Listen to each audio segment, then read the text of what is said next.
రాష్ట్ర వ్యాప్తంగా కొనసాగుతున్న ఆర్టీసీ కార్మికుల సమ్మెలో విషాదం చోటు చేసుకుంది. గత కొన్ని రోజులుగా తమ న్యాయమైన డిమాండ్ల కోసం పోరాడుతున్న కార్మికుల్లో ఒకరు తమ ప్రాణాలు కోల్పోయాడు. నర్సంపేట డిపోకు చెందిన డ్రైవర్ శంకర్ గౌడ్ నిన్న నిరసనలో భాగంగా ఆత్మహత్యాయత్నం చేయగా ఆసుపత్రిలో చికిత్స పొందుతూ ఈరోజు తెల్లవారుజామున 3 గంటల సమయంలో తుది శ్వాస విడిచారు. నిన్న నర్సంపేటలో ఆర్టీసీ జేసీ చేపట్టిన మహాధర్నాలో పాల్గొన్న గౌడ్ బస్టాండ్ ఆవరణలోని పెట్రోల్ పోసుకుని నిప్పంటించుకున్నాడు.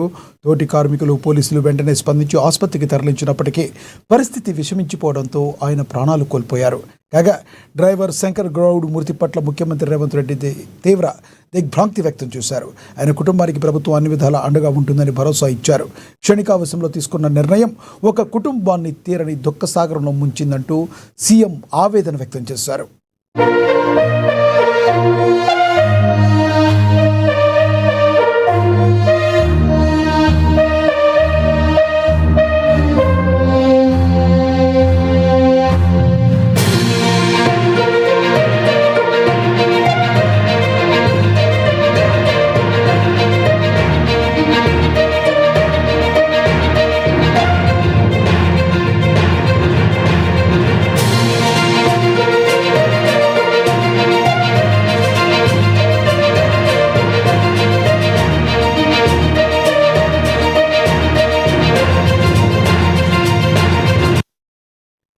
రాష్ట్ర వ్యాప్తంగా కొనసాగుతున్న ఆర్టీసీ కార్మికుల సమ్మెలో విషాదం చోటు చేసుకుంది.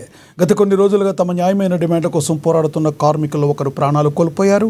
నర్సంపేట డిపోకు చెందిన డ్రైవర్ శంకర్ గౌడ్ నిన్న నిరసనలో భాగంగా ఆత్మహత్యాయత్నం చేయగా ఆసుపత్రిలో చికిత్స పొందుతూ ఈరోజు తెల్లవారుజామున 3 గంటల సమయంలో తుది శ్వాస విడిచారు. నిన్న నర్సంపేటలో ఆర్టీసీ జేసీ చేపట్టిన మహాధర్నాలో శంకర్ గౌడ్ బస్టాండ్ ఆవరణలోనే పెట్రోల్ పోసుకుని నిప్పంటించుకున్నారు. తోటి కార్మికులు పోలీసులు వెంటనే స్పందించి ఆసుపత్రికి తరలించినప్పటికీ పరిస్థితి విషమించడంతో ఆయన ప్రాణాలు కోల్పోయారు. కాగా డ్రైవర్ శంకర్ గౌడ్ మృతి పట్ల ముఖ్యమంత్రి రేవంత్ రెడ్డి తీవ్ర దిగ్భ్రాంతి వ్యక్తం చేశారు. ఆయన కుటుంబానికి ప్రభుత్వం అన్ని విధాలా అండగా ఉంటుందని భరోసా ఇచ్చారు. క్షణికావేశంలో తీసుకున్న నిర్ణయం ఒక కుటుంబాన్ని తీరని దుఃఖ సాగరంలో ముంచిందంటూ సీఎం ఆవేదన వ్యక్తం చేశారు.